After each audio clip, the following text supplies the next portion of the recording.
robíš? To ti nepoviem. Ale povedz. Dobre, poviem ti to a láške nafúkneš tento balón. Tento? Hej. Ak máš... Ale nie takto. Takto to zvládne malé dieťa. Skús nafúknuť tento balón na fľaši, ak máš k dispozícii vodu.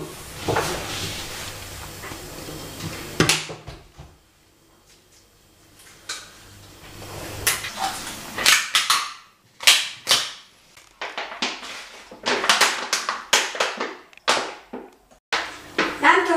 Zle. Tvojou úlohou bolo balón nafúknuť a nie ho naplniť vodou. Ale veď objem balóna sa zväčšil. Ale zväčšil svoj objem pomocou vody, nie vzduchu.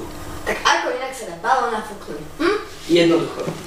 Pripravíme si dve nádoby.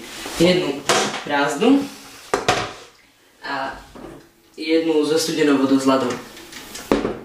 Balón natiahnutý na fľaši dáme do prázdnej nádoby a oblejeme približne s vodou ohriatou na 65 stupňov.